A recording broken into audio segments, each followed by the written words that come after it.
Good evening, everyone. Hi. Thank you very much for joining us this evening to celebrate the book launch of The Space Between.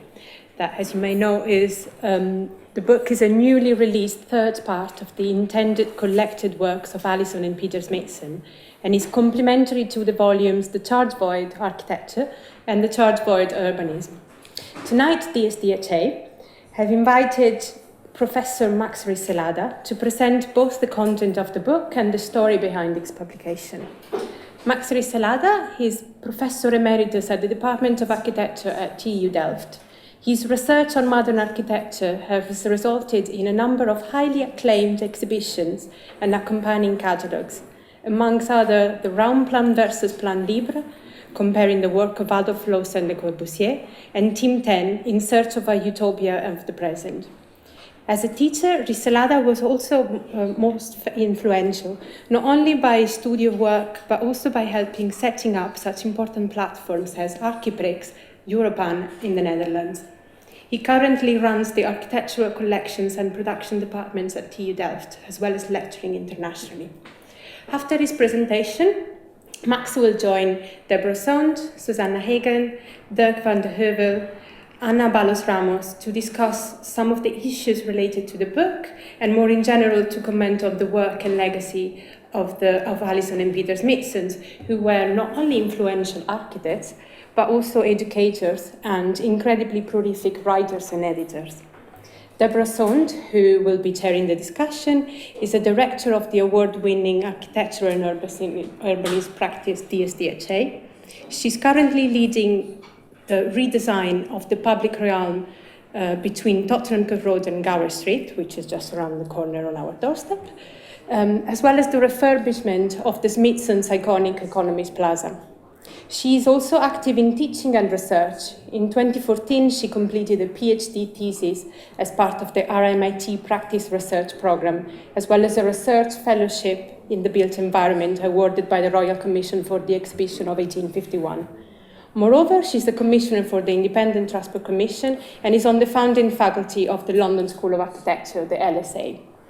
Susanna Hagen is Professor of Architecture in the University of Westminster and the founding director of Research into Environment and Design, RED, which is a design consultancy that promotes the role of design in making cities more environmentally resilient.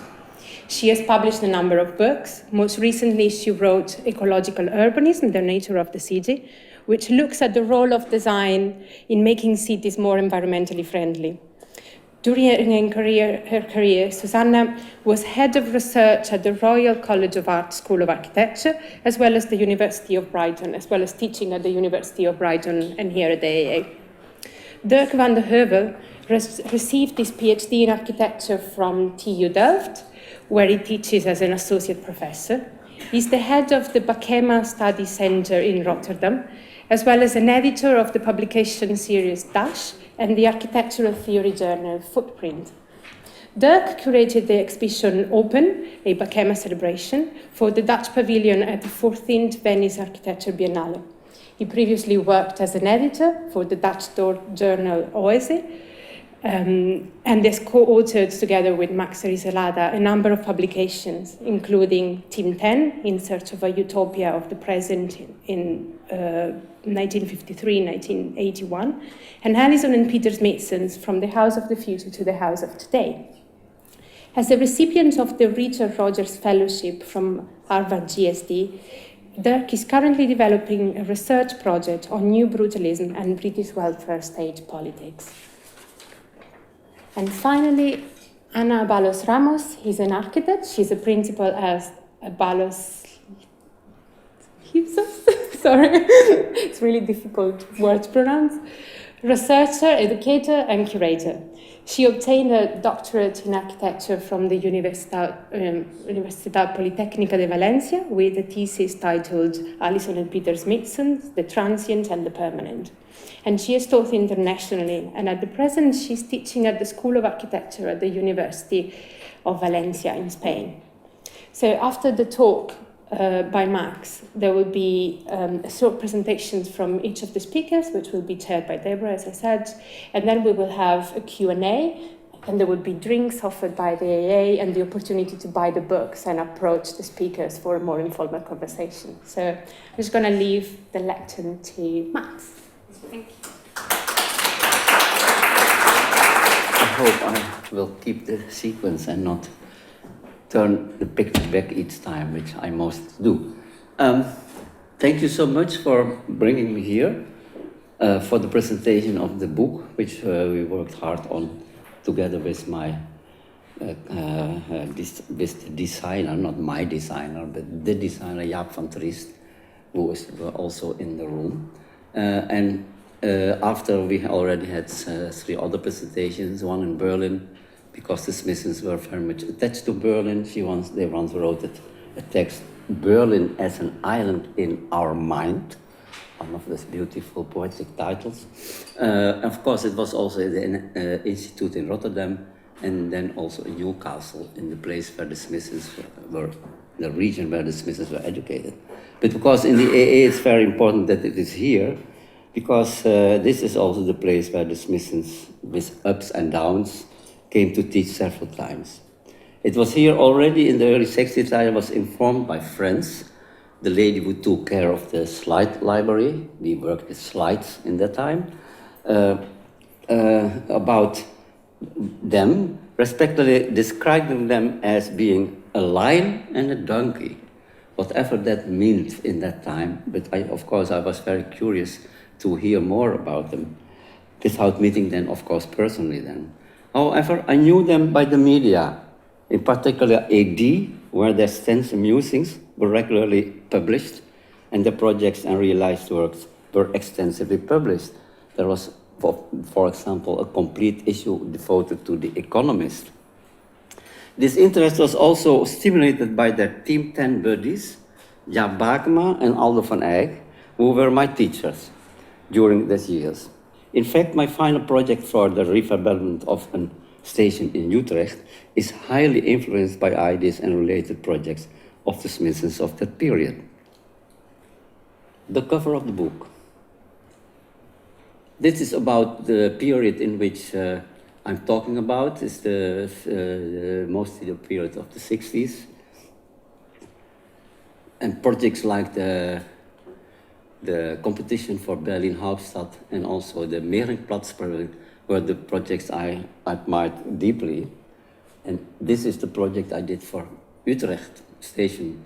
As you can see, there is a deck running across the rails reaching the old city and connecting it with the place where the fairs were held. Model. And of course, another project which was in that time very important for us, it was the Hunstanton School, because of its sensual detailing.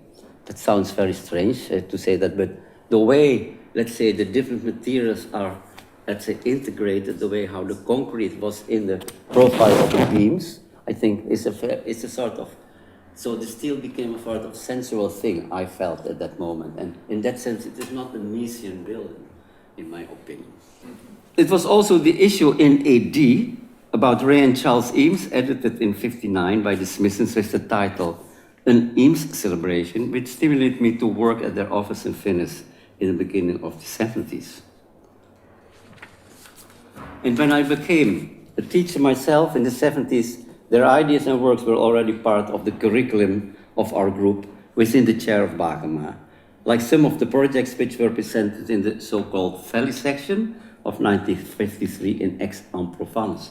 You see the section which were, of course, the famous section by Geddes, in which they added a scheme which had to do with the scales of association, let's say from the isolated building up to the city. This is a very famous diagram which was the projects they were doing in that time, and which we each time studied and looked at the were the so-called close houses, and of course the crescent buildings, with the gallery, the street in the air, which was an important theme in our lectures. And of course, this project was, after a long time, at last realized this idea was realized in the Robin Hood Gardens, where now the population is still living very interesting on the decks. Okay. Started to know the Smithsons more personally in the beginning of the 80s when they took the chair of Bakema for 2 years after he died in 1981. His staff welcomed him heartily, knowing about their work already for many years, as being one of the outspoken figures in Team 10, of which Bakema was a sort of godfather, as you can see here. This is the meeting in Spoleto, perhaps, or in Urbino, where Bakema, in a typical way, is standing a little bit aside from the group. There's the guy, not really looking in the camera, more looking down, and there are all the other people, Hanni van Eyck, Woods, the Japanese guy, Brian Richards, this is Sverveen, and things like that. It's interesting to see that in these meetings there were always the women of the wives of the people who came with them in these so-called family meetings. Apart from me assisting Alison with a housing project in Delft, my colleague Otto Das, together with some of the students, were already producing one of Alison's manuscripts she was eager to make public. AS in DS. An eye on the road. In fact, one of those she herself liked to call a sensibility primer. I will come back to that. These are the mock-ups by Alison herself, and then were prepared by the students together with Otto Das. Since then, my relation has become a rather affectionate and stimulating one. I even dare to say in both ways. First, mostly with Alison, with Peter in the background, and since 1993, after the death of Alison, intensively with Peter till his passing away in 2003. This collaboration in the end resulted in 6 publications and an exhibition, which we produced with them or about them within the research program Modern Architecture and the Welfare State of the Faculty of Architecture in Delft. To mention them, Team 10 meetings, 1953-1981, a rather personal report of Alison of the meetings, which was by several of the participants rather criticized, especially Aldo van Eyck, because of this photograph in which the caption said, Alison retyping a manuscript what Aldo van Eyck throw in the toilet.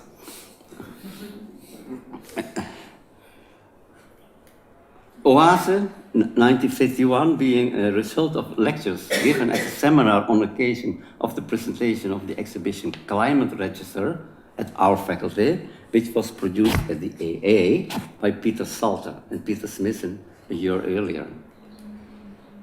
Rearrangement, a Smithson celebration. Of course, we were imitating this, the Eames celebration publication they themselves did long time ago. And in this, for this publication, we produced a long chronology of their works, a timeline, in fact, borrowed from by the Eameses, who were the first to do those things. Team 10, no, the exhibition and catalogue, Alison and Peter Smithson from the House of the Future to the House of a Day, together with Dirk van de Heuvel, which was a very popular exhibition who went to travel in England, Holland, Germany, and many locations in Spain, and it resulted also in a Spanish version of the catalogue in the end. It might be that it was so popular because one of the other groupies of the Smithsons is Enrique Miralles, who was very instrumental in, let's say, putting the work of Smithsons in Spain, and also sending even students to London to work with them on different sort of projects. This is the exhibition we produced then in that period in the Design Museum. And of course there is the bulky Team 10 project, In Search of an Utopia of the Present, presented at in Rotterdam, and the catalogue produced again with Dirk, but in this case also with Jaap van Triest. And Jaap van, I think the cover is a very amazing cover because it attracts immediately attention. And in fact, the cover is based on this scheme by the Smithsons called Play Brubeck, suggesting that the meetings of the Smithsons, in fact, were a sort of play of children together. So there was, you know, you were doing, the meetings were not really, let's say, conferences or things, but they were just, you attacked each other and you put it back and you pulled each other. He has a beautiful description of doing that. I tried to make a variation of it, telling a little bit who were the people in the center, the core, Van Eyck, Smithson, De Carlo, Bakema, Kandelis, Woods. Bakema, Van Eyck were a unit, and then around them there were the others and the groups to which they belong. This is a publication I did for Edizione Polygrafa. It's the critical analogy with texts written about the Smithsons from 1953 till 1905, I suppose. I'm not sure anymore. Again published by Edizione Polygrafa. And in the end there is, of course, this is the photograph of Enrique and Carmen. I already mentioned them. And at last there is this book, The Space Between. This brings me back to the publication, which we are celebrating today. The Charge Void and The Space Between are the titles given by Alison and Peter to 3 publications, as already mentioned. They considered to be the summary of their thinking and as activities as architects. All 3 manuscripts were initially prepared by Alison before she passed away in 1993. During the years that followed, these texts were revised, prepared for publication by Peter before his death in 2003. As you already have understood, the 2 volumes about architecture and urbanism were published in 2001 and 2005. In his brief introduction to the first volume of The Charge Void Architecture, Peter consciously iterates their intentions with the choice of the title as follows. In calling our architectural works the charge void, we are thinking of architects' capacity to charge the space around it with an energy which can join up with other energies, influence the nature of things that might come, a capacity we can feel and act upon, and now it comes, but cannot necessarily describe or record.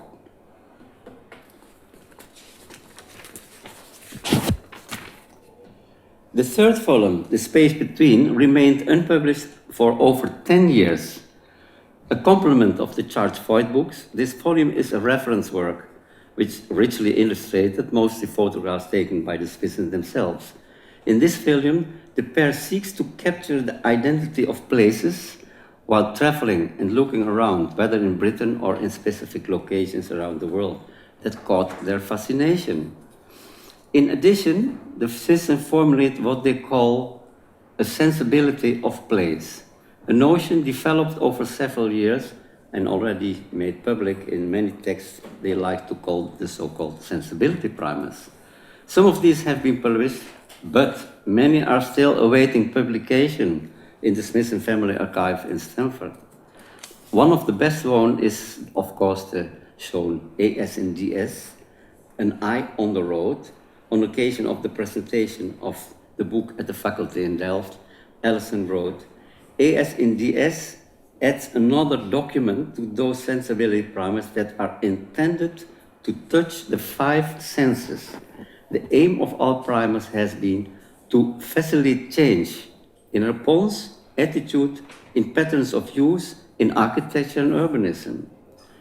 In fact, the first use of the word sensibility we found on the back of one of the pages of the 3rd typescript of AS, already produced in 1973, where she said, qualities of movement can be described through the ways that the landscape, buildings, vehicles pass the car window.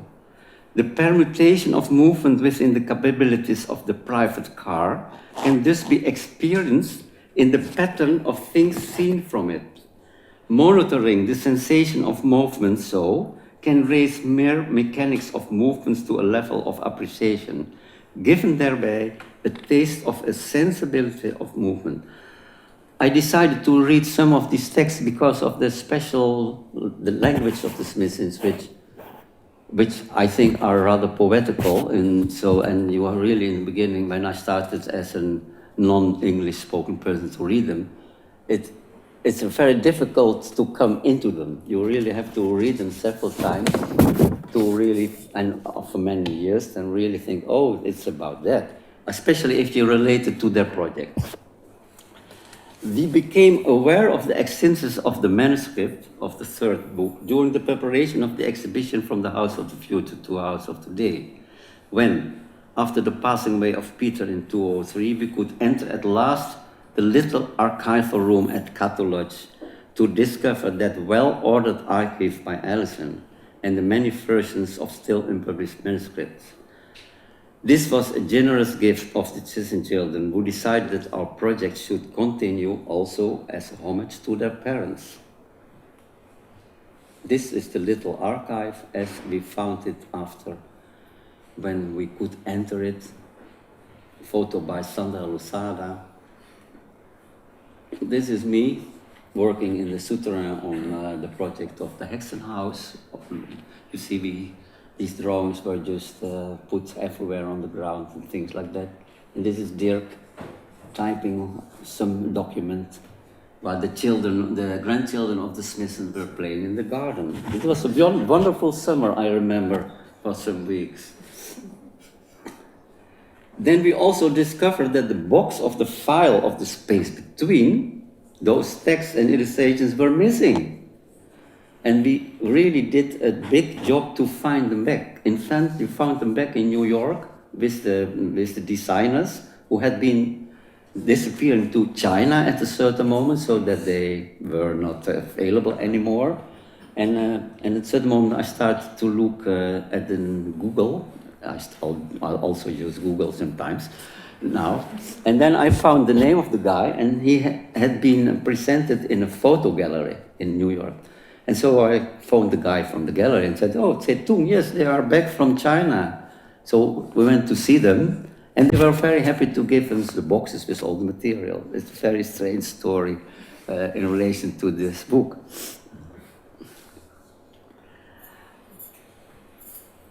The space between is another way of talking about architecture's capacity to charge the space around it, as written in the short introduction to the charge void mentioned before. Here it is about distance and relation, and the Smithsons are perhaps trying to define a specific concept of space as could be perceived in an Anglo-Saxon tradition of architecture and urban development. A concept that is embedded in the word space, as understood from the dictionary, where it simply could be defined as an empty place, or more complex, as an empty area that is available to be used, or even an area around everything that exists, continuing in all directions. But also as distance, not only between objects and persons, but also between words. This original meaning of space is unlike the German word Raum, which is related to the English word room, but Raum has a double meaning. It is both that is enclosed and the enclosure itself. This is not the case with space, I think. These are about emptiness which can be circumscribed. The Smithsons are more specific in a text which already has the title, The Space Between, written in 1974, shortly after the death of Louis Kahn. And the opening paragraphs set already the general tenor. The most mysterious, the most charged of architectural forms are those which capture an empty air. The standing columns of the temple whose cellar walls have been gone. The empty barn, the Kahn house of the square brick columns, the chimneys of the English Renaissance.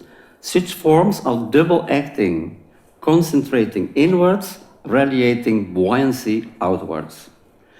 And then it comes, the drama as set up by the ring of chairs at the round table before the knights arrive.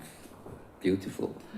And in another text written by Peter in 1981, with the title, Space is the American Mediator, a speculation, Peter states that the most important characteristic of urban space in America is that of distancing, that of the space between, by which the interval became the language of American urbanism. It is this idea of the interval that might have given the Smithsons a reason to use the space between as the title of the third book, which is certainly a textbook richly illustrated. In this publication, like in many of their short texts written before, a space between is also present in a more imaginative sense, as a space that is left open for interpretation. It's often a space that comes about through the confrontation of seemingly different types of ideas and concepts, which are put practically unmediated in relation to each other, and therefore arouse curiosity. One of the ways this dialectal space manifests itself is the way text and projects also read each other. There's always a distance between text and projects, and space open to one's own interpretation. This space also appears in the titles of the essays they wrote. This might be illustrated by titles like, for their book, Ordinariness and Light. What's that? Or essays like The Fine and the Fog, not with the bang, but with a flicker, or even The Pavilion and the Root. In But, today we collect ads, they even omit the first term of the confrontation. The word but evokes a number of possible associations. In addition, the Smithsons could think and write at the same time about such a deified subject as the Greek orders, in a parallel of the orders, an essay on the Doric, and the work of Ray and Charles Eames in Eames Celebration, both published in the same year in autumn 1966. And it's the same place that appears in space that appears in one of Peter Smithson's most quoted statements. Mies is great, but corp communicates. This experience, what they also like to call a charge void, this balancing act between such a diverse concept as ordinariness and light, the fine and the folk, but the more basic ones like identity and neutrality, separateness and connection, relaxedness and intensity still renders, I think, topicality to the work of Alison and Smithson. But I think the most important example of separateness and connection, or relation and distancing, is perhaps the fact that Alison and Peter are a couple who think and work in parallel, constantly discussing and writing in first instance for and to each other while developing their ideas and works. So it is so simply illustrated in a short text published already at the end of the 50s with the title Parallel Interventions, with propositions and suggestions for other appliance houses projected during and after the presentation of the House of the Future and done by them separately together. This is the page, it's only one page, and on the left-hand side you see the Alison projects, and these are the Peter projects. And there is a car, I think, like that. So this is designed for a retirement house. I think for one of the parents of the Smithsons, I still don't know which one. And there is, of course, the text. Also in their contributions, oh no, I think I have to end with this one. Thank you so much.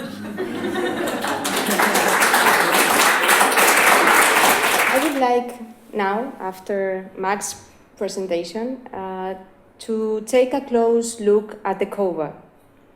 And you will ask, why the cover? Well, it provides plenty of food for thought before even opening the book. The photos on the front and back covers, and also the photo opposite the grades page, show the 1990 reconstruction of the patio and pavilion installation at the London Institute of Contemporary Arts, rather than the original 1956 installation at the Whitechapel Art Gallery. 1956 and 1990, virtually the same dates as beginning and the end of the writings compiled in the book, 1957 and 1993. Two very different moments for the installation and also for them. First, as an exhibition of emergence in the promising 1950s, and after as conscious act of interpretation by others. This is an exhibition of reflection in Peter Smithson's own words that enabled them not only to recover some of their lost prominence, but also to reappraise and become aware of the persistence of the ideas that they crystallize in their writings.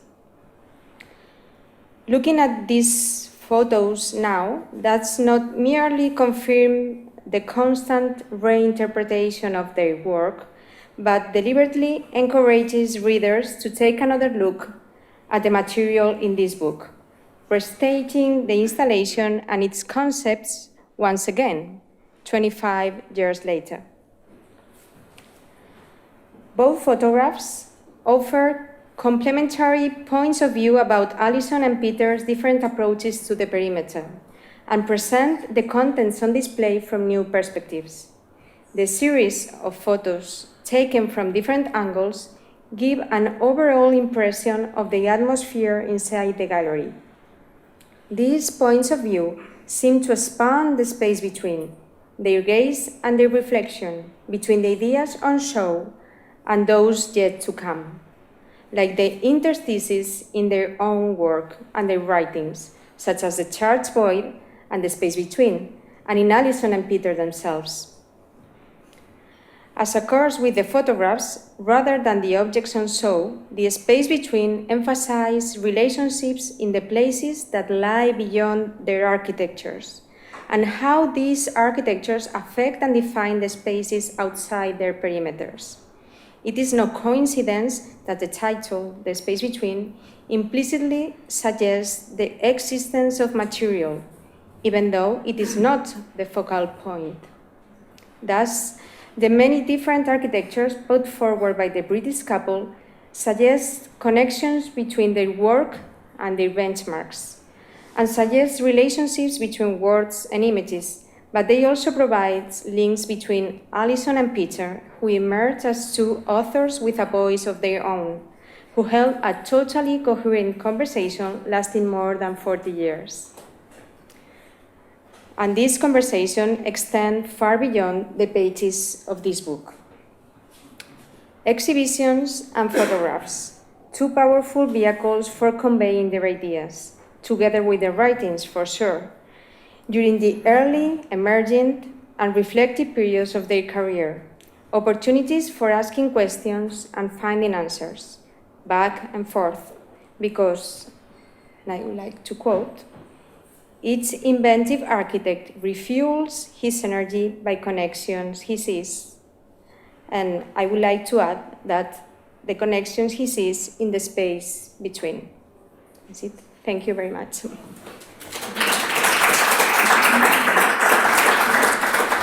Well, if you heard anything of my introduction, I am obviously not a Smithsons expert, but it's a great pleasure to be among them. I'm delighted to be here tonight. My view is that of an outsider who has studied the procurement and design of the Economist Plaza within a larger research project on public spaces in London, post-war and now, at the University of Westminster. In the case of the Economist Plaza, we were particularly interested in the Smithsons' ideas about emptiness as they relate to the plaza itself and to their urbanism as a whole. So, following on from Max Risselada's comments about the space in between, here are a few more. Almost 40 years ago, in 1976, Alison and Peter Smithson stood in this same room and gave a joint talk entitled The Charged Void, Urban Form Projects. The phrase itself, charged void, may seem simply a provocative contradiction in terms. An emptiness that's full of what? But one is forced to consider it. It sticks in the mind as an urban idea full of possibilities. The plaza of The Economist is plinth, raised half a story above a street level to accommodate the parking underneath. This raising introduces an uncertainty into the reading of the space by pedestrians. Is one allowed in there or not? Is it a square, a passage, or a private precinct? In both its abstract organizational idea and in its particular architectural expression, it is ambiguous. This is no bad thing if the space was intended to be semi-private. But the client, the Economist newspaper, intended this opening up of the perimeter block, the traditional perimeter block, which you can see in the left there. Can you just see the very thin red line around it? The opening of this was supposed to be a civic gesture, a gift to the city, and more self-interestedly, more likely to win planning permission than the popular slab and podium which had taken over in post-war office development, with the podium taking up all the site. If one ventures onto the plaza, there aren't many visual cues or amenities to encourage lingering. There is one beautiful stone bench to sit on, and no cafes or stands to slow you or stop you. For the Smithsons, however, emptiness was an important urban quality and closely tied to their thinking about mobility and flexibility. As Alison Smithson wrote, for a cognitive society, one that would be in control of its direction, spaces need to be calm, urbane, even a little empty. Today, instant crowds are de rigueur. To reassure private investors their money has been well spent and income will flow. In this 1976 lecture here, Alison Smithson observed, people have become inured to overcrowding. Both the needs of human use and of systems growth, however, demand space, more elbow room, if the movement systems of the next half century are not to jostle with buildings. This, of course, is part of their Hauptstadt competition entry from 1957. There are two ideas in this quotation, room for calm and room for growth, suggesting the deliberate construction of parts of cities that are, in their words, scattered and low density. The accompanying idea of emptiness wasn't universally understood, however. Contemporaneous critical reception of the plaza often interpreted the empty as the incomplete. This is Ian Nairn in 1964. Here, in an era of pedestrian precincts which nobody uses, is a space where people will crowd into naturally. It deserves all the kiosks and cafes that the Economist can bear to see on the plaza. And if it then made a lot of money, it would be a just reward for not having tried to cram the site with lettable area. In other words, the reward for leaving the plaza empty of built program is to see it fill up with built program, cafes and kiosks, and with people, of course. There are, in fact, drawings of the plaza by the Smithsons dated March 1963, showing just such a kiosk in the lobby of the bank building. And had it been pursued, it might have jump-started the appropriation of the plaza by the public, for better or worse. The idea of co-production of public space dominates today. This refers to its production both by its makers and by its users, with users bringing a space fully into being, completing its intention to be public. If this is the case, and it's hard to gainsay this model, then the Economist Plaza isn't fully complete because not fully used. More generally, there is lingering doubt over the appropriateness of emptiness in a public space. Emptiness in such a context can create an impression of abandonment and feelings of a void charged with threat rather than it's something more positive. The Economist Plaza, however, avoids this by being intimately scaled and continuously watched over by the staff on the ground floors of the buildings entered on the podium. But this doesn't mean that emptiness per se is a virtue. It has to be very carefully calibrated, first by the designer, and then by the manager of the space, space by space. But nor is emptiness automatically a problem either. Cafe society is merely one form of use. Emptiness encourages other, less anodyne activities. See how many of you recognize this.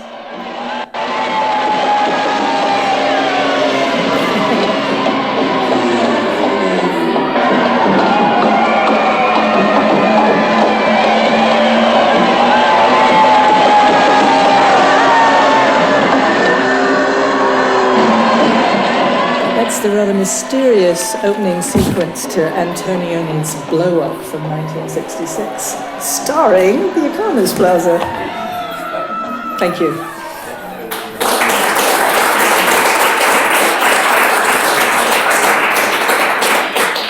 I'm Dirk van der Heuvel. I'm very happy to be here. Deborah, thank you for the invite. I wanted to use the opportunity to explain why publications were so important for the Smithsons and why maybe publications are also so important for architecture, right? Because the Smithsons, next to making buildings, they also made a lot of publications. And especially Alison Smithson, I think, had a real aspiration, ambition to become a writer, a novelist. She even produced a novel. And as Max already mentioned, in the archive, in the family archive, there's a well, not a whole shelf maybe, but there's a series of unpublished manuscripts. And she had a very special way of thinking how to develop a new kind of novel, a visual novel where text and visual documentation was being combined. Now, you may think, well, publications are important for all architects. Many architects use publications as, let's say, an amplifier to propagate their work. But I think for the Smithsons it was really different in that sense. And their love for making books also came about when you think that when they didn't have a job or jobs were halted, they rather for going out to acquire jobs, they would make books. Like the special issue for the heroic period of modern architecture that was done and finalized when the job for the British Embassy in Brasilia stopped, for instance. So rather than trying to bring in a new job and new work, all the effort and energy went into that book, and I think also in the book To Save the Houston Arch, also a very important book, a wonderful book actually. So why are publications so important for the Smithsons and maybe also for us? And they write and speak about it themselves. There's this constant act of reflection on what they're doing and speculation. And maybe that's also why some people find them too self-conscious, I think. Some colleague architects don't like that. They're over there, many are so. Also within Team 10, the family itself, they say, well, the Smithsons are always writing their own history. In a way, they're right, because when you think of the heroic period of modern architecture, they explain this, why it's so important for them. They want to position themselves in a proper tradition of knowledge and creativity. And in the heroic period, they write, the modern architecture tradition is the rock on which we stand, and from that firm position, they want to arrive at their own inventions. And publications are a tool to arrive at these inventions. So in some of their books, they write like proper students, right? Always learning, always absorbing. So there's also a touch of the dilettantist, which they cherish because you find a lot of things. It's about curiosity. And there's also one thing that's very important to mention here, I think, and that is publications are a way to transfer ideas. Books, they say, they are like cultural parcels that are sent out into the world. And this is something that Alison for herself discovered when she was a teenager in Edinburgh. And I think one of her aunts sent her ladies' home journals from America. And that was like a gift to her from another world in the days of the war.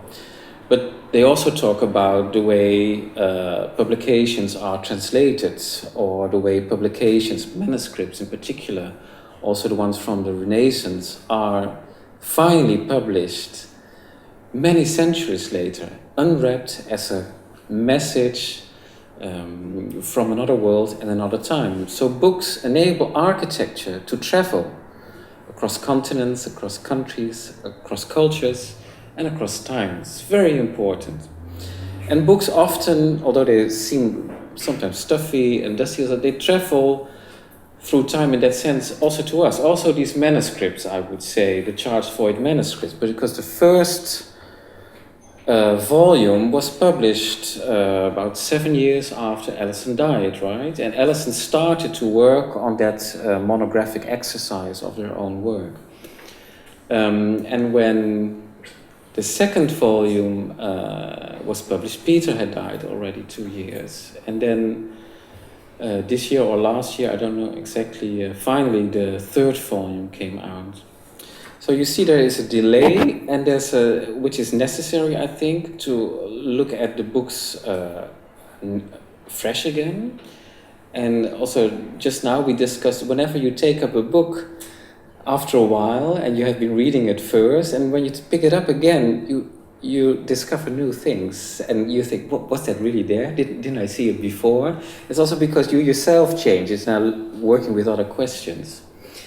Now, and as a last remark, maybe why publications are so important, also as a way to rethink publications themselves and rethink architectural ideas. The Charles Foyt is 3 volumes, and the first is architecture, the second is urbanism, the third one is called the space between, as if it's the space between architecture and urbanism maybe.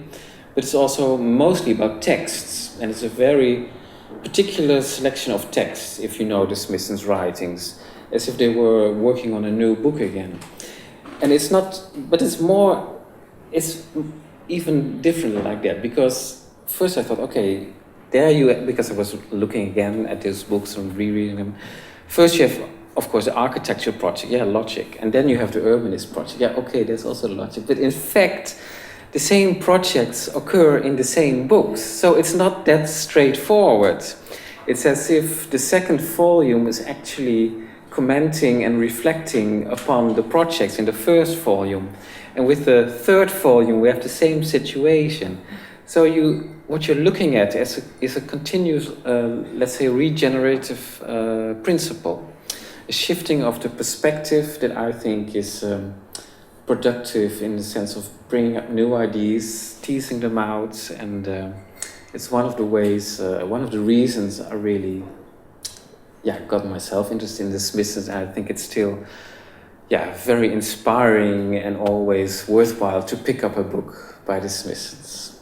That's what I wanted to bring. Thank you. I just wanted to say, remember, if you have to go early, do stop and pick up a book. Because I have to say, I am the person who was talking with Dirk just beforehand, and I've been carrying this book since the summer. And I've read it in various places, on aeroplanes, trains, at home, and it is a different book every time you open it. It really is. And I think it was, for me, the first time that I had read Alison and Peter's work and found this poetry that I think is under the surface all the time in their work. And I don't know, there's a kind of an emotional connection in this book that I didn't find perhaps so much in the first two. But then, of course, I didn't have the privilege of getting to know the Smithsons' work so much when I read the first two. So it is definitely a case that it's constantly evolving. I was just going to get the ball rolling, maybe by asking you to sort of comment on some of the things each other said. I mean, for example, Max was getting very animated when Susanna showed the movie from Antonioni, The Blow Up. You were also very animated when Anna was talking about taking another look and, this sort of complementary connections. I don't know, have you any reflections on what you hear from the contributors today? No, I was already for a long time thinking about that film during your talk, because of I think it's interesting to understand to think again on the period when the Plaza was realized. It was in the time when the young people were conquering the street. So, I mean, end of the 60s, you know what happened in Holland. So the young people discovered that they had their own right in the public space, and I don't know. And one of the things I know that is there was always people sitting on the stairs in that time. It's interesting. Yes, the stairs were because you were hanging on the streets. You were not. You had not to do a business. Now everyone is now running, and that's why you ask why are the. But then the plaza was really a place where, anyway, the stairs were very important in that sense, and so of course. And I was also thinking about the film where they. Because of there is a ramp, because the ramp is very interesting. Why is there the ramp? And so Antonioni, who has been an architect, educated as an architect, that's very important, found this place, I think, for his film, to introduce because it is about young people in that period and things like that. That's what when you were looking, I said, this was in that time perhaps it was still an elevated place which made itself loose from, let's say, the business of the street, but in that sense there was a connection still in activity. It's interesting you mentioned the cinematic connection of him being an architect. Yeah, he is. But also Derek Jarman was known in the 60s to take friends when they were visiting London there to show them. So it's quite interesting that I just read that recently. Somebody sent me an article in the New York Times from about 10 years ago of somebody relating how when they came to London as a student in the 60s, they were taken there by Jarman. And so there must have been this kinetic impulse when you were there that was evident to people on their first inspection. Oh yeah, that is. Or perhaps that has many to do that because of the arrangement of the towers. So there is a constant change in perspectives when you, also when you come to near the corners that you suddenly. So there is a sort of let's say Italian way of experience space when you are on the plaza. Which because let's say the perimeter block is broken, so you suddenly look under the columns, and before you already come really to the street. So that in that sense, moving through the space is quite. I mean, as an architect, in a way, quite interesting. Instead of having always these blocks where you have the corners cut off, and I think there is even. Interesting. Yeah, this is constraints associated, and the cut of corners are contributing to that in a way.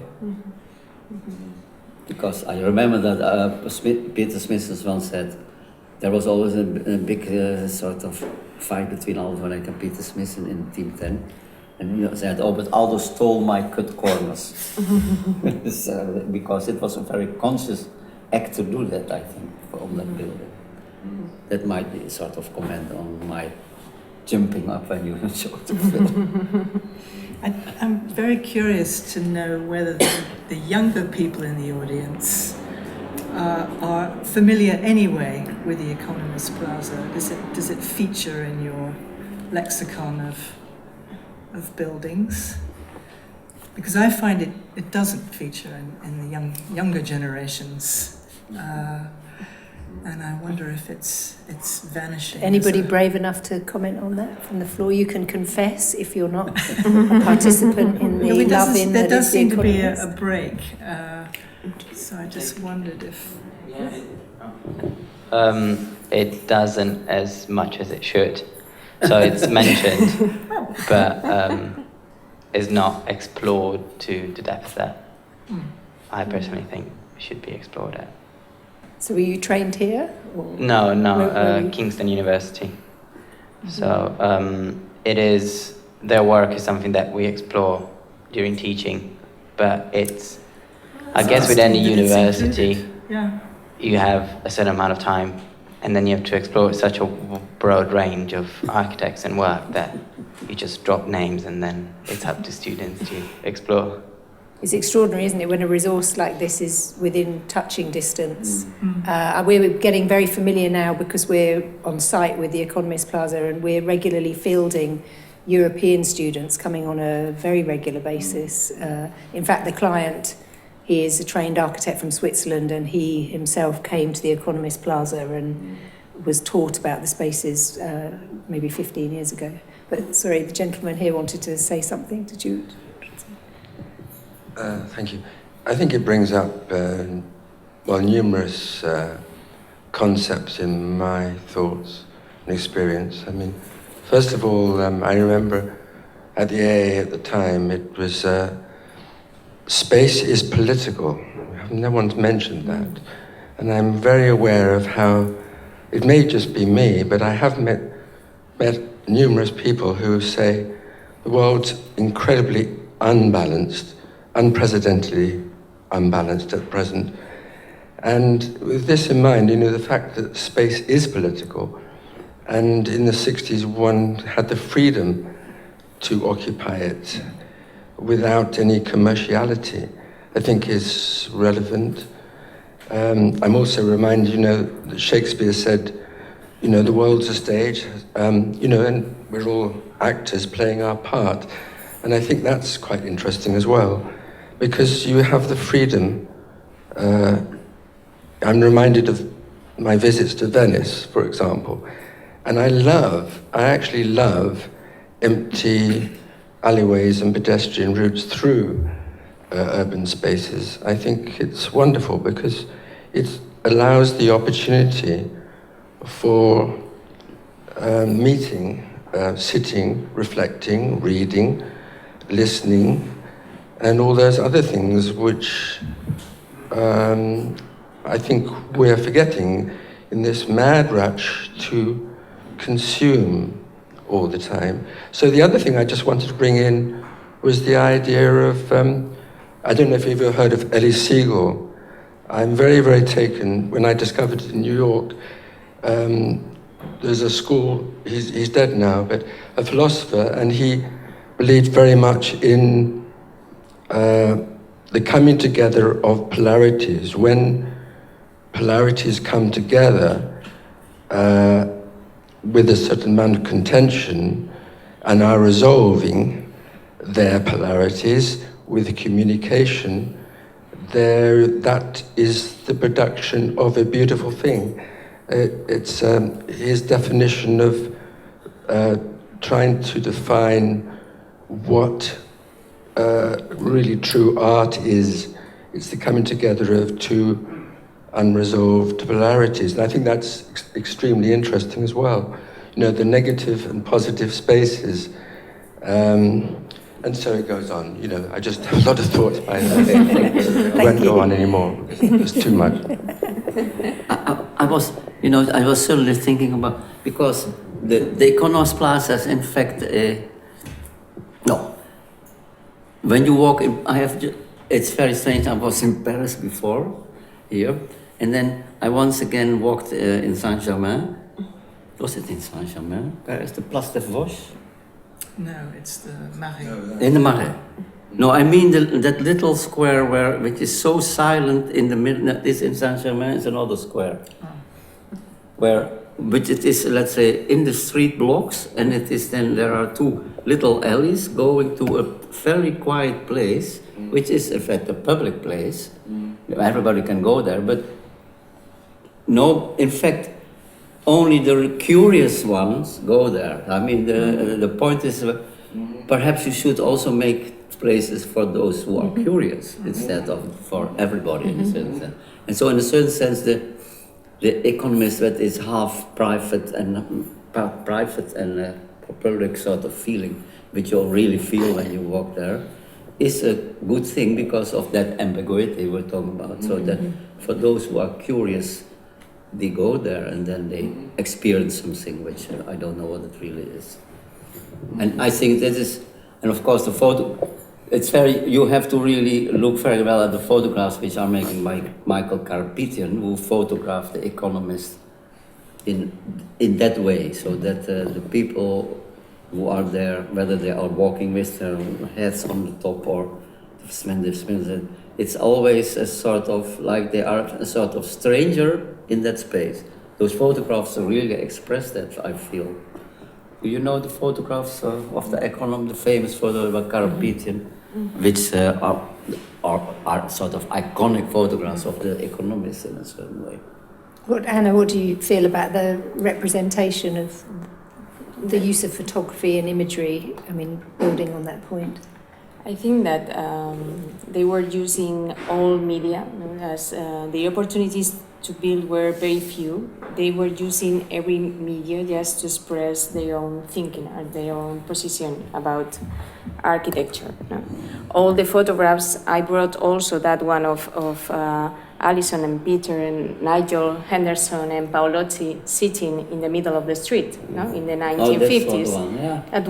It is also very meaningful, no? In the 1950s, sitting in the middle of the street, using the street as a living room, just having a conversation. And I think that also, for example, that use of the public space from the beginning was very conscious on their work. Because I think that almost in every project there is always like an empty space that everyone can use in their own way. No? They talk sometimes, that this book of the space between is a gift, but I think that also all these spaces between, all these voids, all these empty spaces are also a gift, for the city, for the community, for the family if it is a house, but there is always undetermined that the people who is going to inhabit it can use it in different ways. But it is not about something completely undetermined, like open space and nothing happens. I think is the magic point, that of the Max was talking about the distance and the relation. It's not only about the distance and having a huge space, like an undetermined, multifunctional space. It's not about that. It's like completely determined, but at the same time, it's possible to use it in many different ways. I think that I find that's really magical, and when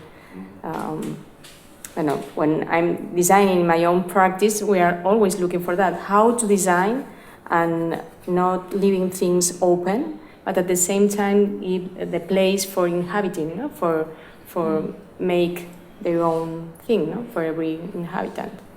So, and the Economist Plaza, I think, is like a masterpiece for that. So. What about? Sorry, Dirk. What about you were raising this point at the end about the kind of perspective that writing brings of passing on a reflection on a previous generation. Yeah. And in the book, in Max's compilation, there is a piece about the idea of generations and what you get from looking back. So what do you find yourself thinking is the gift from this book for today? Yeah, well, big question. Big question. Yeah, well, I'm one of the gifts, maybe. I'm really worried in that sense. So I'm now here in London for a couple of months here as this Rogers Fellow, and you get to know the city better and what's happening here with Brexit and the housing crisis, etc. And you start to realize that a position like the ones of the Smithsons for architects today is very tough and very difficult. Possible. And not just for the Smithsons, but in the sense of when you talk about room for calm, room for reflection, room for allowing to look around you, room for allowing to weigh several options and alternatives, let's say.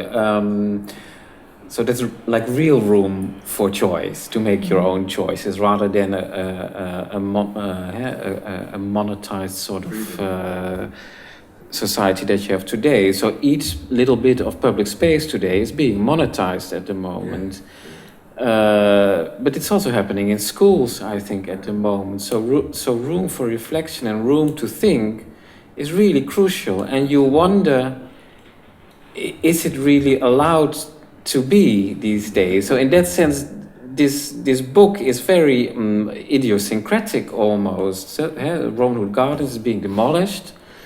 Instead of 200 houses, there have to be 1,500 houses, which may be a fair thing to do in these days. But you wonder what is left for other ways of being, other kind of urban spaces. Is it only about this machine of making things into money, which and in that sense the book is idiosyncratic and very precious, but I really wonder what sort of echo or what sort of effect it might have today. I'm really, I hope a positive one. I find their work very galvanizing, because before we started working on this project, my studio, our motto is the city is our client. Yeah. Because we find ourselves always having to work between people with the money and people we want to help, and the kind of world in between. And I think, particularly in a time when even exhibitions and publications here at the AA are under a challenge because of money, we need these spaces for ideas, and we need all of these. What was so poignant about hearing you talk about these other manuscripts is just, it makes me very positive to know that there's more to come that we can get some strength from, because it makes you feel less lonely as a practitioner. That's interesting. Particularly talking to Susanna when I started on this project, we were looking at this conundrum of everybody will be saying that restoring and refurbishing the Economist is about the money. It's not about the money, it's about the Economist Plaza and what it can be. It's any kind of act of architecture is paid for by money. Any occupier in the city is engaged in exchange. But listening to having this amazing conversation with Susanna when she got out these original minutes from meetings with Alison and Peter and the client, and this amazing guy, Maurice Bebb, this other architect on the Economist Plaza that we don't know about, who was the Economist's architect. And he was the kind of grown-up architect who was placed in between the young architect and the city to make sure the Economist got this fiery, fantastic, passionate architecture, but he acted as a kind of negotiator. And he's their critic in a crit, like in a student crit. And he eviscerates the first iteration. It's quite interesting. He says the buildings are too close together. You can't, isn't it? He says, the building, the tower was substantially larger and was pushed much closer to the bench, the famous bench. But he says, I'm on their side, and he helps support the reduction in the size of the tower so that the public space flourishes. And that I wouldn't know this if it weren't for Susanna's work. It's really amazing seeing that as young architects coming through the competition process, being open to listen to other architects, other pressing. It was amazing. I think they talk in the book here, about the complexities of making urban and architectural space. But Susanna's research, you can find it online, is really interesting. Just to see them, firsthand grappling with the realities and commercial imperatives, the planning imperatives, and still getting this generosity, which I think is still possible today if you have determined commitment. This was paid for by private money. This was not a state project. The Economist. Yeah, and it's probably worth saying too. It's worth bearing in mind. It's probably one of the first examples of privately owned public space. Yeah. It's still privately owned. But it was going on post-war as well. It just wasn't the dominant mode of procurement, but it was certainly going on. But perhaps because the dominant mode was state procurement, and the general assumption was that the state would pay for the public realm, and therefore it didn't have to earn its keep in the same way, private investors felt probably more civic-minded post-war than they do now. The Seagram building was a president. Sure, the Seagram building. Seagram's fantastically successful. Well, that's in the public president's space. Yeah, still successful. Yeah, should we open it up to some questions from the floor? Did you want to? No, I was just going to say, I mean, when a client uses a lot of expensive real estate as just space, they're also projecting their power in doing that as well. Yeah, so a powerful thing in the Seagram building was, look how great we are, we can have a plaza that allows us to enjoy this building. Exactly. Well, that's also building codes. If you want to get that high, then you have to get that far back from the avenue. So there was some very practical. Because they use ziggurats in New York to get around that, and if you look at the buildings left and right of the Seagram, they fill the space. Yeah.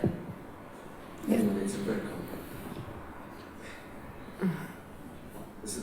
As Leslie Martin said in Cambridge, you don't build point blocks. So you don't. As Leslie Martin, I mean, I'm a follower of Leslie Martin's work. Again, when I was at the AA, he was saying you don't need to have these tall blocks, in fact, because with the tall blocks you need more space around, and then it creates other problems like microclimates and things like that. You don't have to go up to the Euston Road and those tall blocks there. But you can actually get the similar densities by building lesser stories, but more close together. I mean, I'm thinking, how it's interesting to compare the density of, say, Paris, where people are actually living in the center of Paris. I mean, old Paris, I'm not talking about La Défense. And then compare it with London. And having lived in the States, I'm very aware that this center of cities become uninhabited, really, at night. And, I think there's a whole lot of things that come into this, I like the fact that this economist wasn't a powerful space like the Seagram, but it was perhaps emulating the alleyways with London. This is the desire lines, people going across. Mm-hmm. And I think that's really valid. Can I? Yeah, come on, Max. Yeah, please. I was trying to think about, first of all, this. I mentioned the Huntington School as a very central building, as you might remember, because the question of the materiality, talking about the public building, the materiality of how the steel becomes an essential material, not only in its form, but you might know that even they used the steel because of the Korean War in such a way that they passed through the sort official official laws of how much the steel could fluid, we call it in Dutch. I mean, there was an interesting whole story about how the steel, first of all, was not available so much because of the Korean War and things like that. But so I think also we can also talk about the economists as a building, how they use the materials in the cities, so that, this famous story that the material should be clean. I think that's a very interesting thing also of the economists building that it. And the other thing, you were referring to a famous essay they wrote, The Pavilion and the Root, mm-hmm. which is with the elbow room and things. Mm-hmm. So I have understood when the Somme was reconstructing part of the economists, that Peter was not at all upset, because because of this idea that that we made something which gives the possibility to change, in fact, and perhaps losing some of their architectural colors they were putting in it, but by erasing it, let's say, as pavilions, which their own, let's say, internal structure, which was possible, it gave the possibility to in the outside space to that what they call the elbow room, that you make still possibilities for change. I think that's still one of the issues. I think, but it's interesting because of the using of the pavilion and the root system. And of course, they were agreeing against the metabolists who made these immense structures where they suggest change, but nothing could be changed, and there was no elbow room. So that was one of the. So I think what you are doing, he might agree about it. Is that We'll you don't see, understand? we'll see. No. I know some people don't, but Roberta, you want to ask something? I have a question that has to do with technology. In that, I wondered, like, what are the effects of the technologies that we have available today on the charged void, whether we're talking about the buildings or we're talking about writings. So, for instance, students don't go to the Economist building because they Google it, and it's a way of going there somehow, or don't buy certain books, or like don't come to the lecture tonight because they watch it online. So what are the effects of these technologies on the concept of space than the Smithsons have given us? Well, I guess you have to make something to Google, don't you? But maybe digitally only. What do you think, Dirk? It's silly not to go. You can only picking up other discussions we had. It's so funny that we had various Smithson events, one after another, not related to either the debates on economists or the whole hype around Robert Gardens, but it's just happening in various places. In Bath, the Docomomo event was a wonderful event where many young architects actually. It's quite surprising. And now here.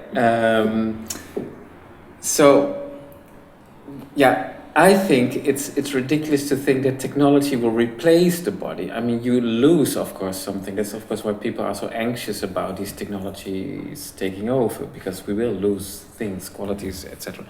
And one of the great things of the Smithsons in their work is that there is a very different approach to how you experience space and urban space than, let's say, for instance, the Belfront Tower, very close to Robert Hood Gardens, which is done by Goldfinger. It's also a very nice building. But there's a difference there. And I was there with Lara Belkind today, who was so kind to organize a visit to someone who was living there, a nice Bangladeshi lady. And so my claim would be that Belfront Tower being listed, being saved, rescued is easy. It has a clearly recognizable iconic status. As an architectural language, it has a gestalt, you could say, from that old theory, that aesthetic theory. Whereas Robin Hood Gardens or The Economist, they don't have a gestalt like that. They don't have a kind of easy, accessible language. They try to avoid. You can never ever really experience The Economist or Robin Hood Gardens as a whole, as a unified piece. Whereas as you move around Robin Hood Gardens and the garden, the landscape and around it, the building changes all the time, and the skin and the mullions or the verticals, the perspective always shifts there. And you can only experience this when you are there. I don't think you can experience this on a Google screen. Maybe with new VR technology that we're going into a VR cave and you can have all senses attached to your body too. But I think it's a shame you didn't show your photographs you took today, because Dirk has. Maybe afterwards you can ask Dirk to show these pictures of being in an apartment in Robin Hood Gardens. And I think there the role of technology is fantastic, because it makes you realise how tragic the scale of this is, because people look very, very happy in their homes, and it seems just a financial equation. But I mean, what do others want to talk about the technology question? Yeah, I was just trying to reflect upon this, and I think that Google allows these connections, no? To establish new and new connections. No? With the internet, you have everything on your hand. So you need to decide what to connect, no, with that. So which are your references, which are your new connections, because you have all the information. I think that right now, maybe when they were practicing, or in the book, it appears references to places that they were close to them, like Cambridge or Bath or whatever, but they also talk about Russia, they talk about Japan, and so on. But at this moment, I think that you need experience for sure, but also you can have like different, I don't know, hints of what's going on. So you can make your own connections, no? You can make your own relations. And I think that although all the information is there, the important thing is the connections you make, no? Not the information is... The problem is that it is only the formation about the surface. Yeah. It is. And the problem, of course, of architecture is that it is a layered thing. So how the surface is made from things like that. So that's, let's say, the problem of the system of the columns and the economists, how that they are a very complex component, because they also include the ventilation and things like that, which has all to do with materiality and with comfort and things like that. Because architecture is comfort, That's in different sorts of feelings that you feel somewhere, what you should feel when you are in a bank. Lo said a bank is another, we make a bank, is a bank, and a house is a house, and you should really know by the architectural way of treating light and things like that, that they are the things. And so that's why I think it's the point is that you should not only go there to feel it, for sure. but also to understand drawings. And what I know, that students can't look at drawings anymore. Yeah, I think that the problem right now is the problem of images and Pinterest and so on. That's so completely superficial. Yeah. I think they would have found the internet fascinating. They were so interested in disseminating their ideas. I'm sure they would have done something really interesting on the internet. Oh, but they will Just also look at fascinating. internet like let's say, like Ellen started to read books or something. Say, because when you have a clear thing what you want, then you will find the things on internet. So it is not a question of how do you call it, scanning? No, there's a word for it that you just follow the things and then that's the door, that's all the material. So you first have to have an important idea what you want to find in a certain way. You don't exactly what you find, I think. So that's why, I mean, there is this amazing book called I'm now making advertisements for the manuscripts. There is this amazing public called For the Sky. Is it Looking for the Sky? It is about antique sites, how they are, let's say, made place. It's mostly about the ground, the treatment of the ground in antique places. Yeah, I think so. And so what the Smithsons did, they did two things. They went there there's an immense set of photographs made, and they found all of it. And at the same time, Alison went to the library and was looking for all sorts of texts written by people from that period, describing what they experienced. So, so the materiality felt by themselves now, and how these people then, and that book I think it's an amazing book, so there are two complete different things, which then brought together as a collage, so for you to go into it, because yourself, you also have to go into the text to really think what is happening. And it's with their own photographs, I think. Because the photographs are very important. They had a certain way of photographing, let's say, just aside from what it is really about. A photograph's always a lie. A photograph is always a lie. Yeah, but so that's why they don't. And there are many photographs of pavements and things like that and so on. The only way to experience architecture is to inhabit it. That's true. We have a wonderful school of architecture in London. It should be out there experiencing the building with all the senses that we have. not sitting at home with a VR screen or headset and playing. Now, tell them. Well, with that call to arms to get up and explore the city, I'm looking at my clock and it's 8:05. So I'm going to draw things to a conclusion. Maybe we'll just and invite everybody to have a look at the book, to have a drink as well, and to converse with the fantastic panelists. I was just going to say, I think what's interesting about the discussion this evening, it's been a lot about binary relations, and of course it all starts with Alison and Peter.